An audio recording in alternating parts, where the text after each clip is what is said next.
कि चुनाव कांग्रेस पार्टी ने उतनी मजबूती से नहीं लड़ा था, क्योंकि उस नैरेटिव के सामने, उस नारे के सामने तमाम पार्टियों को लगने लगा था कि वाकई में ये संभव हो रहा है और हम कहीं स्टैंड नहीं करते हैं।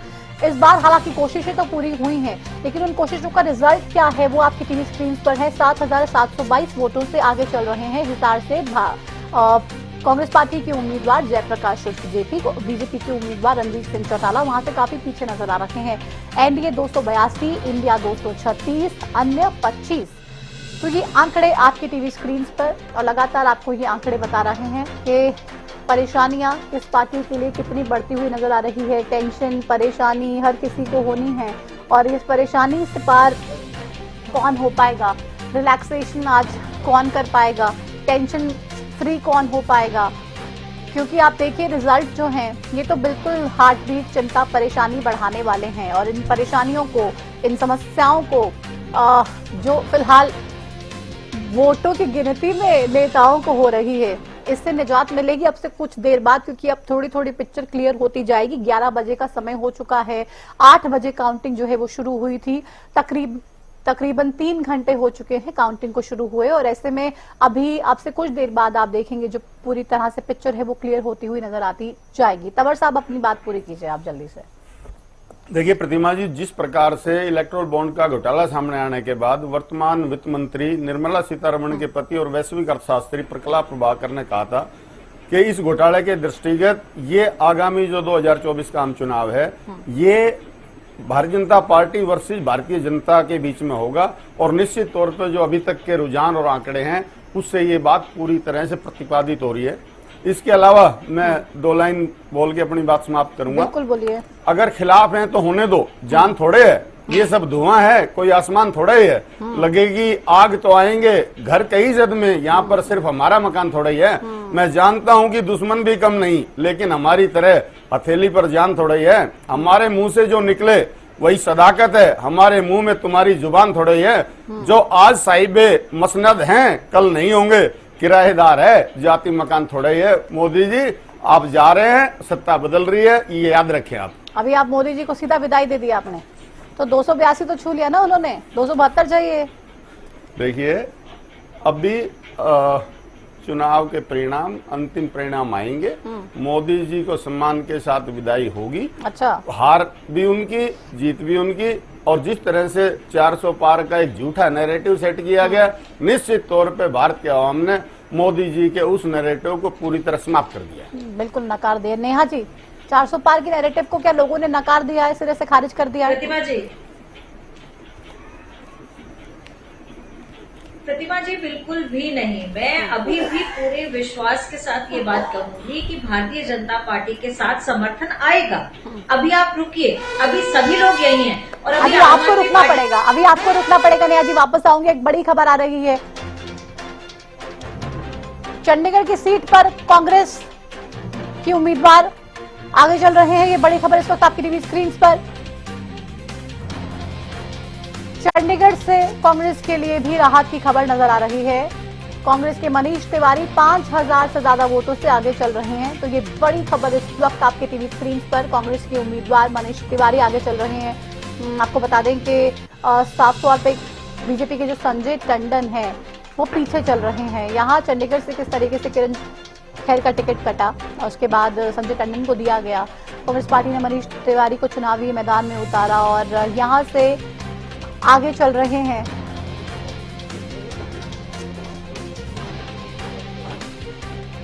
कांग्रेस पार्टी के उम्मीदवार, जो मार्जिन है वो 5000 के आसपास का बताया जा रहा है, 5000 से ज्यादा के मार्जिन से आगे चल रहे हैं फिलहाल कांग्रेस पार्टी के उम्मीदवार।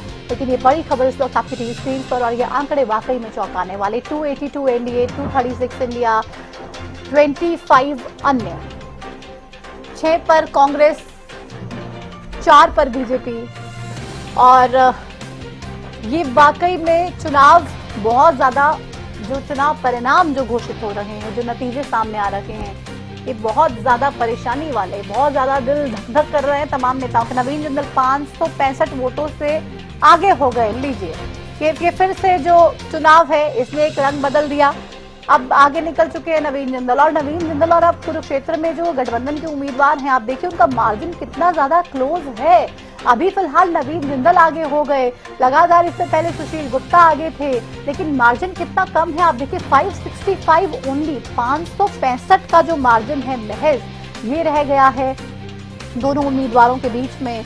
और साफ तौर पे ये रिजल्ट्स चौंकाने वाले हैं। इंडिया गठबंधन के सुशील गुप्ता अब पीछे चले गए हैं, अब पीछे हो गए हैं, लेकिन साफ तौर पे आप देखिए जो चीजें नजर आ रही हैं, जो टीवी स्क्रीन पर टैली चल रही है, वो ये बताने के लिए काफी। अभय चौटाला को अभी तक कुल 9,328 वोट ही मिले हैं, महज 9,328 वोट मिले हैं अभय चौटाला को। ये बड़ी जानकारी इस वक्त आपके टीवी स्क्रीन पर हम आपको दे रहे हैं। कुरुक्षेत्र से बीजेपी के नवीन जिंदल आगे हो चुके हैं, हालांकि मार्जिन काफी कम है।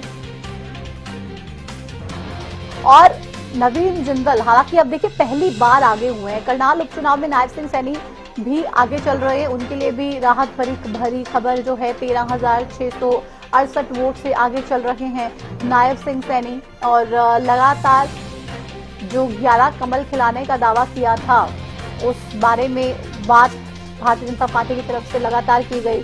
हर इंटरव्यू में मैं नायब सिंह सैनी साहब का भी 2-3 बार इंटरव्यू करने का मौका मिला। सीएम पद की कुर्सी पर बैठने के बाद, सीएम के तौर पे हरियाणा को संभालने के बाद, और जब भी उनसे बात हुई आश्वस्त थे 11 की 11 सीटें जीतने को लेकर, 10 लोकसभा की और 1 विधानसभा का जो उपचुनाव है उसको लेकर। लेकिन परेशानियां आप देखिए ज्यादा नजर आ रही हैं, मुकाबला बेहद कड़ा।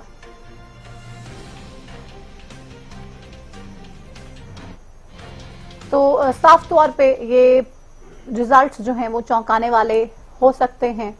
आंकड़े लगातार ऊपर नीचे चल रहे हैं, आगे पीछे कैंडिडेट्स हो रहे हैं, हर कोई इस वक्त रेस में है। और ये रेस में अंतिम बाजी कौन मारेगा, ये रेस अंतिम में कौन जीतेगा, ये कहीं ना कहीं एक बड़ा सवाल है, जिसका जवाब टिटोलने के लिए, जिसका जवाब तलाशने के लिए तमाम इस वक्त दर्शक भी हमारे साथ इंटैक्ट हैं, जुड़े हुए हैं और देख रहे हैं कि हरियाणा के चुनाव के जो नतीजे हैं वो किस तरीके से आ रहे हैं, किस कदर हरियाणा के वोटर्स जो है वो फैसला कर रहे हैं कि हमें कहाँ जाना है, हमने क्या फैसला किया है। ईवीएम में जो उम्मीदवारों की किस्मत कैद हुई थी, आज जब वो किस्मत खुल रही है, जब ईवीएम खुल रही है, तो ईवीएम में क्या कुछ नतीजे सामने आ रहे हैं, किसके साथ लोग जाने को तैयार हैं, और ये तमाम चीजें हैं। आप देखिए इसको लेकर किस तरीके से लोगों ने मन बनाया। भले ही पार्टियों ने कितने दावे किए, लेकिन जो ग्राउंड पे तस्वीर है वो साफ तौर पे कुछ और ही बयां कर रही है।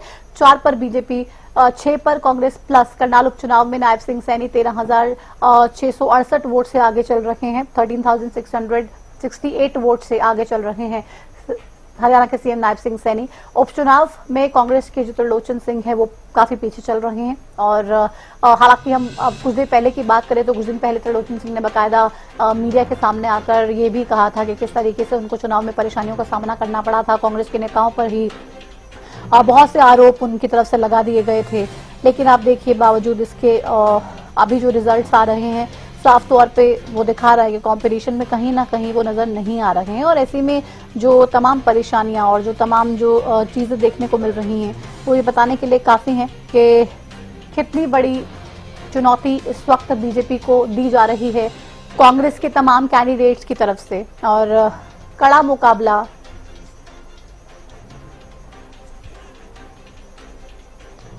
मुकाबला देखने को मिल रहा है।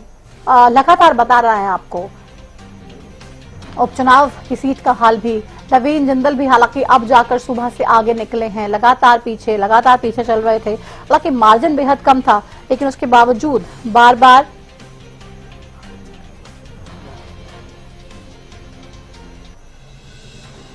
कांग्रेस के जो उम्मीदवार हैं वो आगे। देखिए मध्य प्रदेश से क्लीन स्वीप की और बीजेपी नजर आ रही है। एक बड़ी खबर, एक बड़ी राहत की खबर भारतीय जनता पार्टी के लिए नजर आ रही है। मध्य प्रदेश में क्लीन स्वीप की तरफ भारतीय जनता पार्टी बढ़ती हुई नजर आ रही है।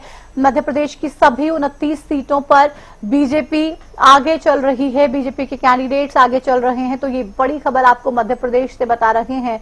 साफ तौर पर गुजरात में 26 में से 25 सीटों पर बीजेपी आगे है। तो बात चाहे मध्य प्रदेश की हो या फिर गुजरात की, साफ तौर पर आगे नजर आ रहे हैं भारतीय जनता पार्टी के लोग। यहां पर मध्य प्रदेश में तो क्लीन स्वीप रुझान के मुताबिक राजस्थान में एनडीए को 25 में से 11 सीटों पर नुकसान हो रहा है। आप देखिए कि राजस्थान में भी 11 सीटों पर नुकसान हो रहा है एनडीए को। मध्य प्रदेश में क्लीन स्वीप की और बीजेपी बढ़ती हुई नजर आ रही है। तो ये बड़ी खबर आपको बता रहे हैं। गुजरात में भी मुकाबला हालांकि कुछ खास देखने को नहीं मिल रहा है, लेकिन महज एक ही सीट पे जो है वो दूसरे उम्मीदवार आगे हैं। लेकिन तमाम सीट्स पर गुजरात की भी अगर बात कर ली जाए तो साफ तौर पर भारतीय जनता पार्टी ही आगे नजर आ रही है। तो मध्य प्रदेश और गुजरात से तो कम राहत भरी खबर है, लेकिन हरियाणा एक बड़े उलटफेर की तैयारी में है, एक बड़े उलटफेर के संकेत हैं और साफ तौर पे ये बताने के लिए काफी है कि देखिए तस्वीर कितनी ज्यादा बदल रही है। बहरहाल वापस चर्चा पे आते हैं। हमारे साथ कांग्रेस के प्रवक्ता नीरज गुप्ता हैं, जेजेपी के प्रवक्ता मेघराज यादव हैं, विजेंद्र रेड्डू हैं इनेलो से और आम आदमी पार्टी से नवीन गौड़ हमारे साथ हैं। नवीन जी, सुबह से सुशील गुप्ता आगे चल रहे थे, अभी नवीन जिंदल आगे निकल चुके हैं, क्या लग रहा है, परेशानी है थोड़ी? देखिए, कुरुक्षेत्र में ऐतिहासिक समर्थन डॉक्टर सुशील गुप्ता जी को मिल रहा था और भारतीय जनता पार्टी जिस प्रकार से एक तरह से अगर कहें कि जबरदस्ती करके लेके नवीन जिंदल को लेके आए थे चुनाव लड़वाने के लिए, और जिनको कल तक वो कोयला चोर कह रहे थे और फिर उनको टिकट दी, आधे घंटे में ज्वाइनिंग हुई, टिकट भी दे दी, चुनाव भी लड़ा, तो वहां के जो भारतीय जनता पार्टी के लोकल कार्यकर्ता थे वो भी इस बात से बहुत ज्यादा खुश नहीं थे। और डॉक्टर सुशील गुप्ता और आम आदमी पार्टी का जो क्रेज वहां पर काफी दिखाई दिया। और जिस दिन अरविंद केजरीवाल, क्योंकि एक तो सबसे पहले अनाउंस कर दिए थे इंडिया गठबंधन के सबसे पहले उम्मीदवार थे जो कुरुक्षेत्र से अनाउंस करे गए थे। दूसरा, अरविंद केजरीवाल जी को जब जेल में डाला गया उसके बाद तो जो लहर चली है कुरुक्षेत्र के अंदर, जो भारतीय जनता पार्टी का विरोध वहां पर हुआ है वो बहुत ज्यादा था। लहर में नवीन जिंदल आगे निकल गए क्या 505 वोटों से? देखिए, 505 वोट, जब आप 15-20 लाख की वोटों के इलेक्शन में एक बार वो आगे निकले, 10 बार पीछे भी थे, तो 15 लाख मार्जिन कोई बहुत बड़ा तो था नहीं, कभी 1000 का, कभी 1500 का, कभी 1200 का। मैं कह रहा हूँ 15 लाख के इलेक्शन में 5000 वोटों का मार्जिन कोई, मैं भी कह रहा हूँ कोई खास मैटर नहीं करता है। वो क्या लगता है कितने मार्जिन से जीतेंगे आप?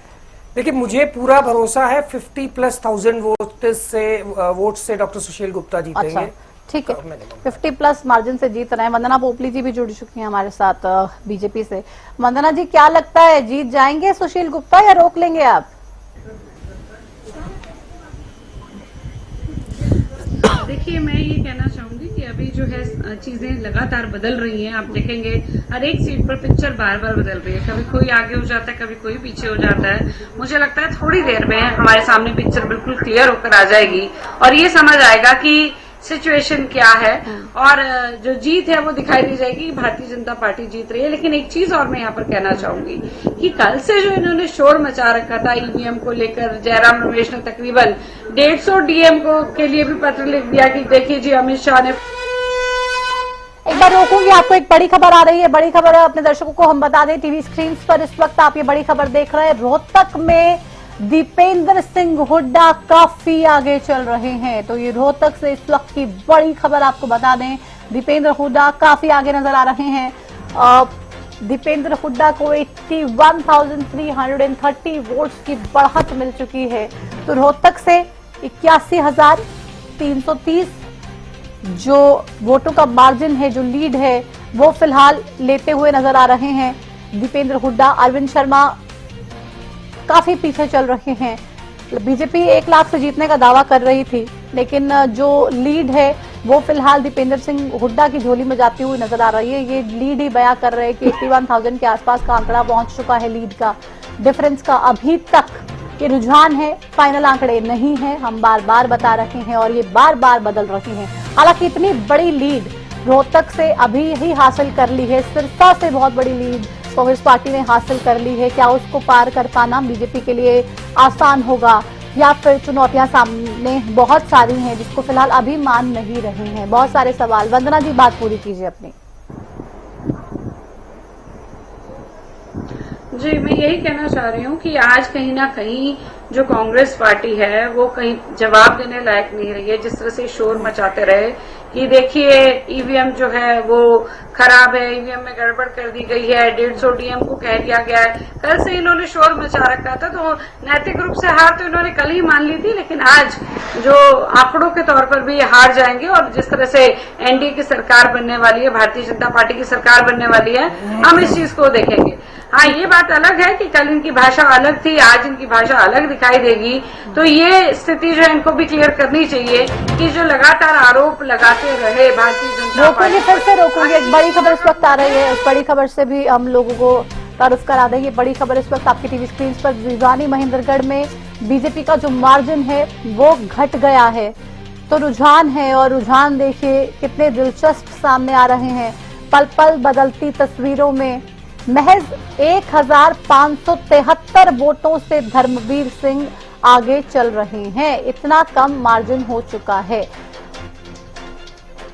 1000 के आसपास का मार्जिन आप देखिए। और यही हम कुरुक्षेत्र सीट की बात कर रहे थे, यहां पर भी इस तरीके का हाल है, हिसार में भी इस तरीके से हाल है, भिवानी महेंद्रगढ़ में भी इस तरीके से हाल है। और ये वाकई मार्जिन जो है बेहद कम है, 1573 का जो मार्जिन है वो रह गया है। धर्मवीर सिंह इतने मार्जिन से आगे चल रहे हैं। तो ये बड़ी खबर, बड़ी जानकारी आपकी टीवी स्क्रीन पर। एनडीए 281, इंडिया 235, अन्य 25, बीजेपी 4, कांग्रेस प्लस 6 पर फिलहाल आगे नजर आ रहे हैं। लेकिन मार्जिन जो है वो बहुत कुछ कह रहा है, और ये मार्जिन कहीं ना कहीं इशारा कर रहा है कि आप देखिए ये चुनाव बिल्कुल भी आसान किसी भी पार्टी के लिए नहीं, एक तरफा तो किसी भी सूरत में नहीं। लोगों ने ये चुनाव लड़ा और साफ तौर पे ये फैसला करने के लिए कि वाकई वो में क्या चाहते हैं, कौन उनका प्रतिनिधित्व करे, क्या वाकई में सिर्फ मोदी जी के नाम पर वोट दे दी जाएंगी, या फिर इस बार चुनावी मुद्दे जो हैं वो कुछ और रहने वाले थे। लगातार ग्राउंड जीरो के जरिए भी हमने आपको बताया, लेकिन अब जब रिजल्ट सामने आ रहे हैं तो हमारे उन तमाम प्रोग्राम्स पर और हमारे तमाम विश्लेषणों पर भी मोहर लगती हुई नजर आ रही है, जिनके जरिए हमने लगातार आपको ये बात बताई कि लोगों के दिल में क्या है। फिलहाल वंदना पोपली जी, आप अपनी बात पूरी कीजिए। ये मार्जिन जो कम हो रहा है, इससे कहीं ना कहीं आपको लग रहा है कि परेशानी है? नहीं, देखिए परेशानी वाली कोई बात नहीं है। मैं सिर्फ इतना कहना चाह रही हूँ कि जिस तरह से एक नैरेटिव बनाने की कोशिश की गई, पूरे का पूरा चुनाव है एक नैरेटिव पर बनाकर लड़ा गया, एक झूठ पर लड़ा गया कि संविधान बदल देंगे। मतलब इनके पास पास्ट को लेकर कुछ नहीं था, प्रेजेंट को लेकर कुछ नहीं था। इन्होंने एक एस्पेक्ट बनाने की कोशिश करी कि ऐसा हो जाएगा तो ऐसा संविधान जो है वो बदल दिया जाएगा अगर भारतीय जनता पार्टी जीत जाती है। तो कहीं ना कहीं इनकी हार नैतिक रूप से पहले ही हो चुकी थी। आप ही देखिए भारतीय जनता पार्टी की सरकार देश में बनने वाली है, कहीं ना कहीं इन्होंने कोशिश करी है हरियाणा में, लेकिन हरियाणा में भी जो पिक्चर है मुझे लगता है थोड़ी देर में बहुत जल्दी क्लियर हो जाएगी और ये सब सिचुएशन है जो सामने आ जाएगी। होगी वंदना जी, लेकिन लगातार जो आप 11 सीटें जीतने की बात कर रहे थे, 10 लोकसभा की और 1 विधानसभा का जो बाई इलेक्शन है वो भी, उसमें इतना कम मार्जिन अगर हो जाना, 1000 वोटों से कम का मार्जिन, आप देखिए कि कुरुक्षेत्र में कितनी टफ फाइट है, हिसार में कितनी टफ फाइट है, भिवानी महेंद्रगढ़ में कितनी टफ फाइट है। ये तो आप फाइट में कहीं कंसीडर ही नहीं कर रहे थे ना इन सीट्स को। गुरुग्राम में आप देखिए इंद्रजीत पीछे चल रहे हैं, फरीदाबाद में मार्जिन बेहद कम है। वो सीटें जो आपने लाखों के अंतर से जीती हों, उन सीटों पे अगर मात्र कुछ हजारों का या 1000 का अगर डिफरेंस रह जाए तो एक बड़ी बात है। बिल्कुल बड़ी बात है प्रतिभा, खासकर जब ये आप फिर से रोकूंगी आपको माफी के साथ। एक और बड़ी खबर आ रही है, ये बड़ी खबर अपने दर्शकों को हम बता दें। सोनीपत में बीजेपी कांग्रेस में कांटे की टक्कर, जबरदस्त टक्कर देखने को मिल रही है। सोनीपत से ये बड़ी खबर इस वक्त आपके टीवी स्क्रीन पर आपको हम बता रहे हैं। ये बड़ी खबर, कांटे की टक्कर सोनीपत सीट से भी नजर आ रही है। 2983 वोट से कांग्रेस के सतपाल ब्रह्मचारी आगे चल रहे हैं। आप देखिए कितना ज्यादा कड़ा मुकाबला है। 2983 महज जो वोट्स हैं उसके मार्जिन से आगे चल रहे हैं। उसकी जो लीड है फिलहाल कांग्रेस के कैंडिडेट सतपाल ब्रह्मचारी को मिली हुई है। मोहनलाल बड़ौली काफी पीछे चल रहे हैं और ये लीड लगातार आप देखिए बेहद कम होती जा रही। क्रंच जो है वो इस पूरे चुनाव का बहुत ज्यादा बढ़ता जा रहा है। एकदम जबरदस्त कांटे की टक्कर न सिर्फ सोनीपत में बल्कि कुरुक्षेत्र में, हिसार में, भिवानी महेंद्रगढ़ में भी देखने को मिल रही है। लगातार ये कहा जाता है किसी के भी पक्ष में ये सीटें जा सकती हैं, किसी के भी पक्ष में ये चुनाव करवट ले सकता है, कुछ भी हो सकता है। लेकिन आप देखिए ये वाकई में ऐसी सीट है जो कुछ भी किया जा सकता है, जहां पे वोटर्स की तरफ से कोई भी फैसला लिया जा सकता है और कोई अचंभित होने वाली बात नहीं हो पाएगी, नहीं समझ में आ पाएगा कि आखिर यहाँ पर क्या चल रहा है, क्या हो रहा है। लेकिन आप देखिए, ये जरूर दिल की धड़कनें बढ़ाने वाला रिजल्ट है, ये जरूर थोड़ी सी परेशानी देने वाला रिजल्ट है, ये जरूर सोचने पर मजबूर करने वाला रिजल्ट है कि क्या सिर्फ और सिर्फ एक व्यक्ति विशेष के नाम पे चुनावी मैदान में जाना चाहिए, और अगर आप गए तो क्या लोगों के तमाम मुद्दों को दरकिनार कर देना चाहिए, या फिर आपको लगता है कि सिर्फ अपनी बात कीजिए, लोगों की बात सुनिए नहीं या समझिए नहीं, या फिर ऐसा कोई नैरेटिव दे दीजिए जिससे लोग बस उसके बारे में डिस्कशन ही करते रह जाएं और बाकी चीजों के बारे में जानकारी नहीं लें, समझे नहीं क्या होगा, कैसे होगा, इस बारे में कोई ज्यादा खास चर्चा हो ना। ये एक बड़ी संकेत इन नतीजों के आधार पर देखने को मिल रहा है, जिसपे चर्चा होनी लाजमी है और वो पूरी डिटेल चर्चा हम बाद में करेंगे। दीपेंद्र सिंह हुड्डा 95,566 वोटों की बढ़त दीपेंद्र सिंह हुड्डा को फिलहाल मिलती हुई नजर आ रही है और काफी आगे चल रहे हैं, 1 लाख का मार्जिन क्रॉस करने वाले हैं दीपेंद्र सिंह हुड्डा। वंदना जी, आप अपनी बात पूरी कीजिए, मार्जिन कम की बात कर रहे थे हम।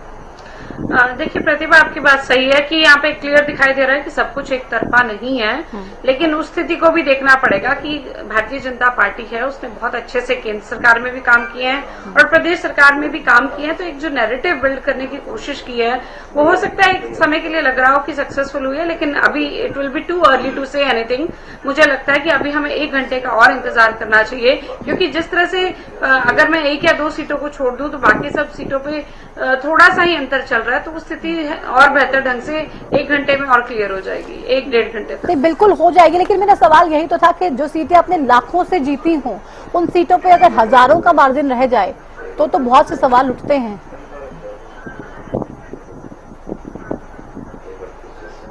जी बिल्कुल, आपकी बात सही है और हम भी थोड़ा अचंभित है इस चीज को देखकर, और खासकर जब पूरा का पूरा विपक्ष एक नैरेटिव बिल्ड करने की कोशिश कर रहा हो तो उसमें जबकि जहां तक मैं समझती हूँ जनता हमारी समझदार है, लेकिन स्थिति जो है उसको हम भी समझ रहे हैं और जो भी होगा मुझे लगता है कि हम आगे इसको आपस में बैठकर भी डिस्कस करेंगे कि क्या स्थितियां रही, क्या गड़बड़ रही, जिस वजह से ये सब चीजें हुई। बिल्कुल, वो करना लाजमी भी है। वापस एक बड़ी खबर आ रही है, उसका रुख कर लेते हैं।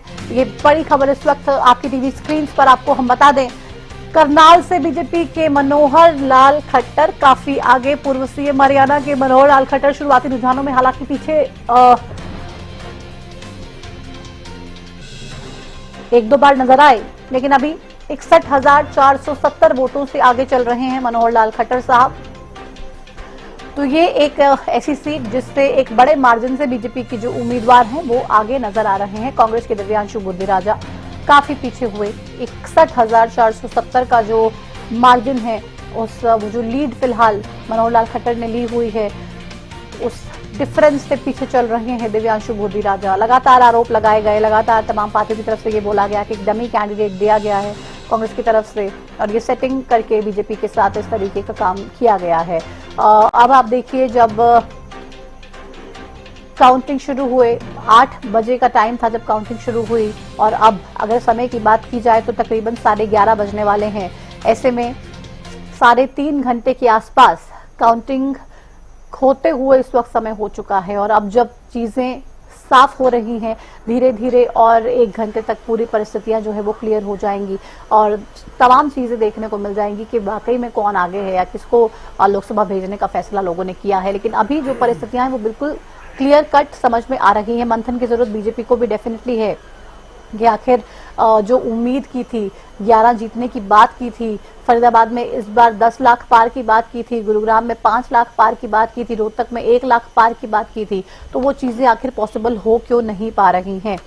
मेघराज यादव भी हमारे साथ स्टूडियो में है। मेघराज यादव जी, आप लोगों को भी आत्ममंथन करने की कोई जरूरत है या फिर ठीक है, आपको लगता है कि लोकसभा में तो हो गया जो हो गया, अब विधानसभा की तैयारी करेंगे? जी नमस्कार जी, आपको सभी हमारे दर्शकों को हमारी जननायक जनता पार्टी की तरफ से नमस्कार। देखिए, बहुत ही रोचक और जैसा कि हम पहले से कहते आ रहे हैं कि बहुत ही निर्णायक मतदान होगा अब की बार। आप तो है ही नहीं कहीं पिक्चर में। देखिए, इसीलिए मैं आपसे कह रहा हूं कि जहां बात की जा रही थी 400 पार की, डे 1 से बोला जा रहा था कि हम 400 पार 400 पार 400 पार, अब आपके सामने डेटा आता जा रहा है, आप देखिए कैसे 400 पार, लेकिन उसके पीछे मैं तो आप खुश हो रहे हैं कि आपके पुरानी साथी देखिए। अपना वादा पूरा नहीं कर पा रहे, अपना दावा पूरा नहीं कर पा रहे हैं? चलिए पूछूंगी आपसे, लेकिन एक बड़ी खबर आ रही है, फिलहाल उसका रुख कर लेते हैं। ये बड़ी खबर इस वक्त आपकी टीवी स्क्रीन पर हम आपको बता दें, वीआईपी सीटों पर बीजेपी को बड़ा झटका लग रहा है। आप देखिए ये बड़ी खबर, और ये खबर कहीं ना कहीं इशारा कर रही है कि जो बड़ी सीटें, जो बड़े नेता, जो बड़ी सीटें ऐसी जहां पर बीजेपी के तमाम जो उम्मीदवार थे, अमेठी से चौंकाने वाली खबर, स्मृति ईरानी 30,000 वोटों से पीछे चल रही हैं।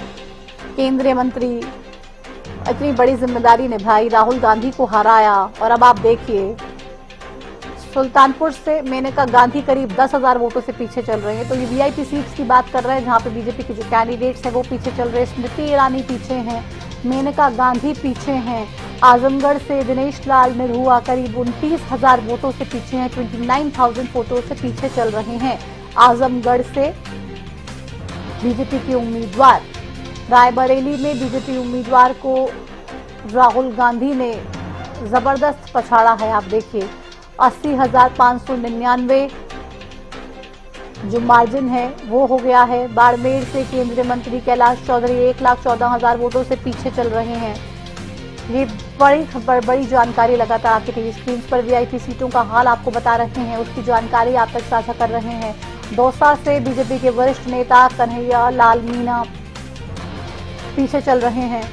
ये बड़ी जानकारी। सिरसा और रोहतक में कांग्रेस को बड़ी बढ़त मिलती हुई नजर आ रही है।